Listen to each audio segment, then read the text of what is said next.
Hello everyone, and welcome back to Old Charles. Today we're diving into the fascinating world of Australian coinage, with a special focus on the 1972 Australian 10-cent coin.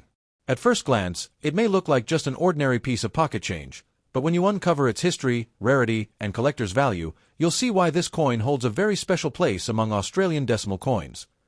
The Australian 10-cent coin was first introduced in 1966, when Australia transitioned from the old pound, shilling, and pence system to the decimal currency system. This major change simplified money usage across the country and aligned Australia's currency with modern standards. The 10-cent coin replaced the shilling, and to keep things smooth during the transition, both coins were accepted in circulation for some time. The design of the 10-cent coin has remained remarkably consistent since its introduction. On the obverse side, we see the profile of Queen Elizabeth II, designed by Arnold Machin in the earlier issues, including the 1972 version. On the reverse side, we have one of Australia's most iconic coin designs, the beautiful lyrebird, created by Stuart Devlin, who was known as the goldsmith and jeweler to the Queen. This graceful bird, native to Australia, is a symbol of mimicry and song, making it a perfect choice for national currency. Now, let's talk about the 1972 issue specifically, because this is where things get really interesting. In 1972, the Royal Australian Mint in Canberra produced only about 16 million 10-cent coins. This might sound like a lot, but compared to other years, especially the late 1960s and early 1970s, when mintage often went above 50 or even 80 million, the 1972 mintage was quite low.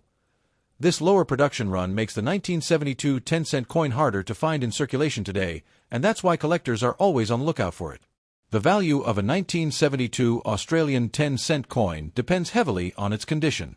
Most coins you'll find in circulation are well used, but even those can bring more than their face value among collectors. Let's break it down. Circulated condition, heavily worn ***, these typically sell for around 20 to 50 cents, depending on the amount of wear. Fine to very fine condition ***, if the details of the lyrebird are still sharp. Values can jump to about $1 to $2. Extremely fine condition * coins that only show light wear can fetch around $3 to $5. Uncirculated condition **. Now here's where things get exciting. A mint state 1972 10-cent coin can sell for anywhere between $15 to $30, sometimes even higher if it has outstanding luster and is graded by a professional service. But that's not all. Proof versions or coins with mint errors such as double strikes, off-center strikes, or die cracks can be worth significantly more, sometimes fetching hundreds of dollars at auctions. Condition plays the biggest role in determining a coin's value. Collectors use a grading system to evaluate coins, ranging from good, fine, extremely fine, all the way up to uncirculated and mint state. For the 1972 10-cent, the most sought after are those that have sharp details in the lyrebird's feathers and a clear, crisp portrait of the Queen on the obverse. Any scratches, dings, or fading of details lower the value. Coins that have been kept in protective holders since the 1970s are the ones that command the best prices today. For collectors of Australian decimal coins, the 10-cent series is a rewarding pursuit. Since the design has stayed the same for decades, the real challenge comes in finding coins from the key dates, like the 1972 issue. Other notable years include low mintage dates and special releases for mint sets. Collectors who aim to complete a full-year set of 10-cent coins often find the 1972 coin to be one of the toughest gaps to fill. So, what makes the 1972 Australian 10-cent coin so interesting? It's not just about its face value or the metal it's made from, which, by the way, is copper-nickel and not silver. It's about the history, the low mintage, and the challenge of finding one in top condition. If you have one sitting in an old coin jar, it could be worth more than you think, especially if it's in great condition. And for collectors, owning the 1972 10-cent is like owning a small but important piece of Australia's decimal coin history. To really understand the significance of the 1972 Australian 10-cent coin, we need to go back a little further, to the introduction of decimal currency in 1966. Before that, Australia used the old pounds, shillings, and pence system, which had been inherited from Britain. Under that system, there were 20 shillings in a pound and 12 pence in a shilling, making 240 pence in a pound. It was a complicated structure for everyday calculations. For example, buying something worth £1, 7 shillings, and 8 pence required juggling multiple conversions. The push for decimalization had been around since the early 20th century, but it wasn't until the 1950s and 1960s that serious planning began. The change was officially introduced on 14 February 1966, a day Australians remember as decimal day. On that date, the new dollar replaced the old pound at a rate of $2 for every 1 pound. The 10-cent coin was designed as the direct replacement for the shilling. In fact, the 10-cent coin was deliberately made the same size and weight as the old shilling so that vending machines, cash registers, and coin-operated machines could continue to work without major changes. This clever strategy helped the public transition smoothly to the new system. The design of the coin is equally significant. The reverse side features the superb lyrebird, one of Australia's most iconic native birds. Known for its extraordinary ability to mimic natural and artificial sounds, everything from chainsaws to camera shutters, the lyrebird symbolizes adaptability and uniqueness, qualities that reflected Australia's modern identity in the 1960s. The design was created by Stuart Devlin, who was later appointed goldsmith and jeweler to the Queen. Devlin was responsible for the designs of many Australian decimal coins, and his work is celebrated internationally. On the obverse side, we see the portrait of Queen Elizabeth II, designed by Arnold Machin.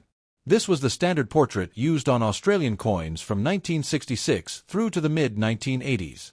It reflects Australia's constitutional monarchy, where the Queen was the head of state. Now, focusing specifically on 1972, this was a year of change and challenge in Australia. Politically, it was the year that Gough Whitlam came to power, ending 23 years of conservative rule. Economically, Australia was dealing with the aftershocks of the global economic shifts of the early 1970s. And socially, the country was modernizing at a rapid pace. In terms of coinage, the Royal Australian Mint in Canberra produced far fewer 10-cent coins in 1972 compared to other years. The mintage was only 16 million pieces, a sharp drop when compared to years like 1966, which saw nearly 200 million coins. Minted ****. There are two reasons for this one. Sufficient supply from earlier years. By the early 1970s, many coins from the first wave of decimal production were still circulating, so fewer new coins were needed. Point 2. Economic conditions. With shifts in demand and cost management, the mint adjusted production accordingly. This combination made the 1972 issue relatively scarce compared to its surrounding years. Over time, as coins wore out or were lost, the 1972 10-cent coin became one of the harder dates for collectors to find in circulation. Another fascinating point is that the composition of the coin, 75% copper and 25% nickel, has remained unchanged since 1966. This consistency makes it easy for collectors to trace the series, but it also means that wear and tarnishing are common. That's why uncirculated examples of the 1972 issue are so highly prized. For coin collectors, the 1972 10-cent is not just about its face value or rarity.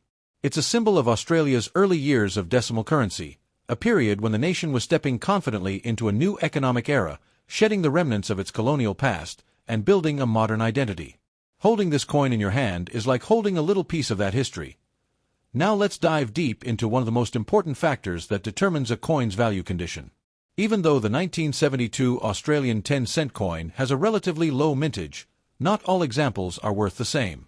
A heavily worn coin may only be worth a little above face value, while a pristine, uncirculated piece can fetch a much higher price. Oh, how do collectors judge the condition of a coin? Let's break it down step by step. Coin collectors use what's called a grading scale. This scale gives us a standardized way to describe how much wear and tear a coin has, and it ranges from the very lowest grades, like poor, to the highest grades, like mint state or asterisk proof. Here's how it works for the 1972 10-cent coin. The coin is heavily worn. Most of the details on the lyrebird are flat, the Queen's portrait is very faint, and the rims may be merging into the design.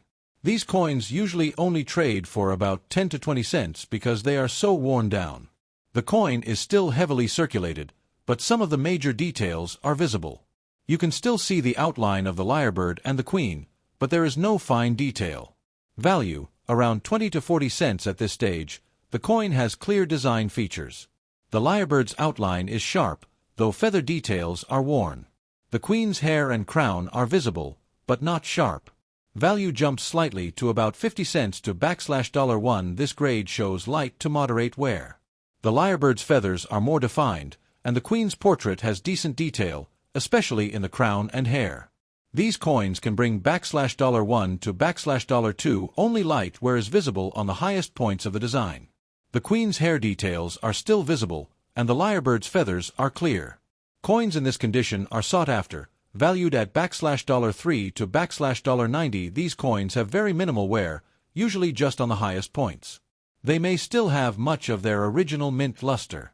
AU coins of the 1972 10 cent can fetch $6 to $10. Now we're in the collector's sweet spot.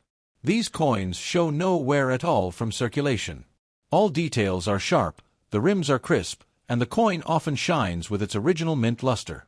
A 1972 UNC coin can sell for $15 to $30, sometimes more depending on eye appeal. Professional grading companies, like PCGS or NGC, grade coins on a 70-point scale. A coin graded MS60 is uncirculated but has marks or dullness, while an MS65 or higher is considered gem quality, with very few imperfections. An MS65 1972 10-cent coin could be worth $40 to $70 or more depending on the market. Although not made for circulation, proof coins are specially struck with polished dies and planchets, giving them a mirror-like finish. If you have a 1972 proof 10 cent from a mint set, its value can exceed $100, especially if kept in pristine condition. Now you might be wondering, how do collectors actually tell the difference between a fine coin and an uncirculated coin? Here's what they look for. 1. High points of design *. Collectors check the queen's hair, especially the curls above the ear and around the crown. On the reverse, they examine the fine feathers of the lyrebird. If these are flat, the coin has seen heavy wear. 2. Rims and fields *. The rim should be crisp and well defined. The flat areas, known as the fields, should be free of heavy scratches. 3. Luster * Coins straight from the mint have a natural shine, known as mint luster. Once a coin circulates, friction causes that luster to fade. 4. Bag marks and handling marks *. Even uncirculated coins can have small nicks or scratches from bumping into each other during minting and transport. The fewer the marks, the higher the grade. 5. Eye appeal * Collectors also consider how attractive the coin looks overall. A coin with toning, or natural color changes due to age, can sometimes be even more desirable if it's evenly distributed and enhances the design. One important note for new collectors: never clean your coins. Cleaning may make a coin look shinier, but it actually damages the surface and reduces its value dramatically. Collectors prefer coins in their original, untouched condition, even if they look a little dull or toned. The 1972 Australian 10-cent coin is a great example of how condition can multiply value. A heavily circulated piece may only be worth a few cents above face value. But that same coin, if found in uncirculated or mint state condition, can be worth 50 times its face value or more. And when it comes to rare varieties, mint errors, or proof issues, condition can push prices into the hundreds of dollars. That's why collectors carefully grade and preserve their coins. A small difference in wear can mean a big difference in value.